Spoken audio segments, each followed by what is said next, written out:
और बड़ी खबर जम्मू कश्मीर से सामने आ रही है, जहां एनआईए की ताबड़तोड़ छापेमारी जारी है। टेरर फंडिंग मामले को लेकर एनआईए की ताबड़तोड़ छापेमारी बारामूला, हंदवाड़ा और बड़गांव में भी एनआईए ने रेड की है। बता दें कि 10 से ज्यादा जगहों पर एनआईए का छापा कल भी लगातार कई जगहों पर रेड की गई थी और बड़ी जानकारी मिल रही है कि एनआईए की ओर से ये रेड की गई है। 10 से ज्यादा ठिकानों पर एक साथ रेड की गई है। जम्मू कश्मीर में आतंकवादी साजिश के मामले को लेकर कई जगहों पर छापेमारी की गई है। अनंतनाग, कुलगाम, पुंछ और जम्मू कश्मीर के कई जिलों में छापेमारी की जा रही है। 10 से ज्यादा ठिकानों पर एक साथ एनआईए ने रेड की है और जम्मू कश्मीर में एनआईए की टीमें कई आपत्तिजनक दस्तावेजों की जांच कर रही हैं, खंगाल रही हैं। बता दें कि कल भी 15 स्थानों पर छापेमारी राष्ट्रीय जांच एजेंसी यानी एनआईए की ओर से की गई है। पाकिस्तान समर्थित आतंकवादी साजिश को लेकर एनआईए मुस्तैद है और लगातार कार्रवाई की जा रही है। आतंकियों के 10 ठिकानों पर ताला लगाने की कोशिश की गई है। आपत्तिजनक दस्तावेजों को खंगाला जा रहा है। टेरर फंडिंग मामले को लेकर शिकंजा कसा गया है।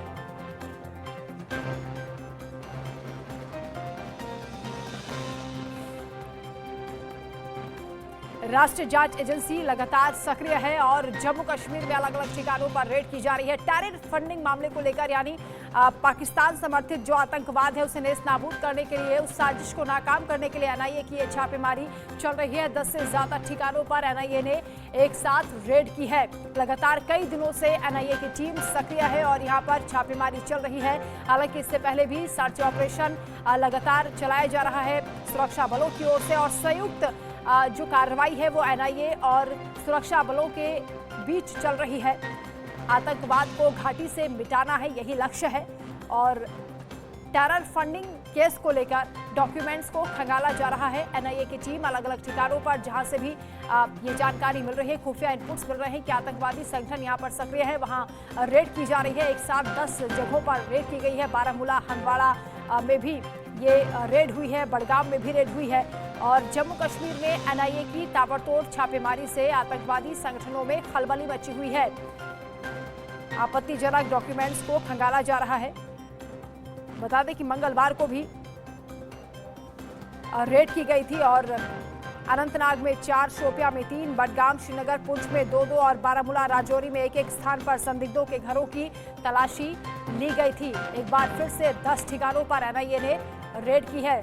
सीनियर कुलीग अजय जांडियाल हमारे साथ जुड़ रहे हैं। अजय, एक साथ 10 ठिकानों पर रेड, एनआईए की ताबड़तोड़ कार्रवाई में अभी तक क्या जानकारी मिल पा रही है? क्या किसी को हिरासत में लिया गया है या गिरफ्तार किया गया?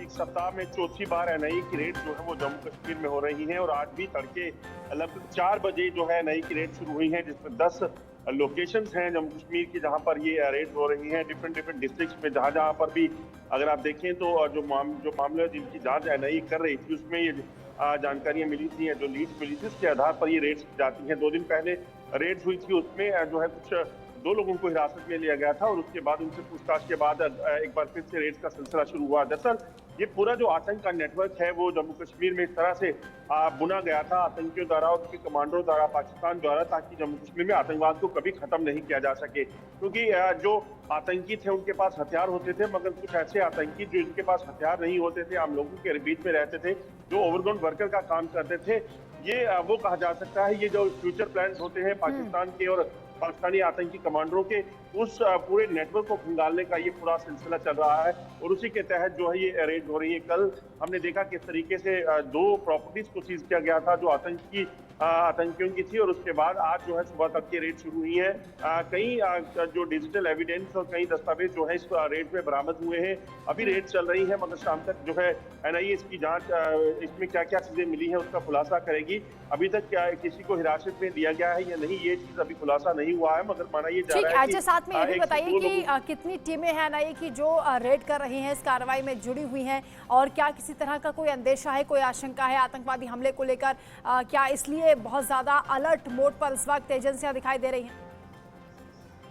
देखिए, लगभग 1 दर्जन के करीब एनआईए की टीमें जो है अलग अलग जिले में देर रात जो है वो निकली थी। और आपको बता दूं कि जो एनआईए की रेड्स होती हैं उनकी प्लानिंग बड़ी जबरदस्त रहती है कि वो रात को जो है वो ट्रैवल शुरू करते हैं, उसके बाद सीधे 3 से 4 बजे के करीब उस जगह पहुंच जाते हैं जहां रेड्स करनी होती हैं। स्थानीय पुलिस सीआरपीएफ जो है वो उनके साथ रहती है, क्योंकि आतंकियों के ठिकाने हैं, वहां पर हथियार या आतंकी हो सकते हैं, ऐसा खतरा बना रहता है। मगर उसके बावजूद ये जो रेड्स हैं वो उसका सिलसिला जारी रहता है। वजह बड़ी साफ है, किसी भी तरीके से पूरे आतंकी नेटवर्क को उखाड़ फेंका जाए, ये जो है सुनिश्चित किया जा रहा है। क्योंकि आप देखें तो जब 90 के दशक में आतंकवाद शुरू हुआ था तो उस आतंकवाद को खत्म करने के लिए लगातार सुरक्षा बलों ने आतंकी कमांडरों और आतंकियों का सफाया किया, मगर उसके बावजूद आतंकी नेटवर्क जो है, जो पहले इंटैक्ट रहता था, वो वापस रिवाइव करता था आतंकवाद को।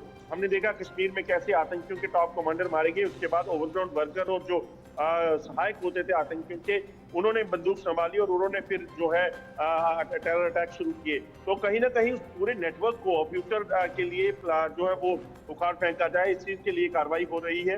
और ऐसे लोग जो आतंकियों के सहायक हैं, हमने देखा 2 दिन पहले जब पुंछ से एक शख्स को पकड़ा गया, वो यूपी से आकर यहाँ पर एक सैलून चलाता था और उसके कब्जे से कई मोबाइल जो है वो बरामद हुए और पता चला कि वो आतंकियों का सहायक था। इसी तरह से कई ऐसे लोग हैं जो बेशक व्हाइट कॉलर है या वो बेशक आम लोगों के बीच में आम जिंदगी जीते हैं, मगर आतंकियों के सहायक रहते हैं। तो उसी पूरे नेटवर्क को उखाड़ फेंकने के लिए सिलसिला जो है वो चल रहा है। क्या आगे भी कार्रवाई जारी रहेगी और अभी तक की क्या कुछ डॉक्यूमेंट्स भी टीम के हाथ लगे हैं जो आपत्तिजनक है? देखिए, बिल्कुल आपको बता दूं कि कई ऐसे दस्तावेज जो हैं, डिजिटल एविडेंस जो है वो बरामद हुए हैं इन लोगों के कब्जे से। दरअसल होता क्या है कि अगर आप देखें तो जम्मू कश्मीर में आतंक को जिंदा रखने के लिए किस तरीके से पाकिस्तान प्रोपेगेंडा वार चलाता है, किस तरीके से पाकिस्तान की तरफ से जो है ऐसी लिटरेचर, ऐसे जो सोशल मीडिया के जरिए प्रचार करवाया जाता है जिससे बंदूक की ब्रांडिंग की जा सके, पाकिस्तान की ब्रांडिंग की जा सके, ये जिहाद की ब्रांडिंग की जा सके। तो ये तमाम चीजें जो है ऐसे लोगों के हाथ दी जाती हैं जो जम्मू कश्मीर में इस पूरे जो आतंक के जो बेसिक है उसको जिंदा रख सके। तो कहीं ना कहीं उस पूरी चीजों को खत्म करने के लिए प्रयास किया जा रहा है। और ऐसे कई ऐसे डिजिटल एविडेंस मिले हैं, कई ऐसे सोशल मीडिया अकाउंट पिछले कुछ समय में ब्लॉक किए गए हैं जो ऐसे लोगों द्वारा चलाए जाते थे। तो ये तमाम जो चीजें हैं ये उसी का हिस्सा है, जांच का हिस्सा है। जांच में जो जो चीजें पाई जाती है उस पर कार्रवाई होती है।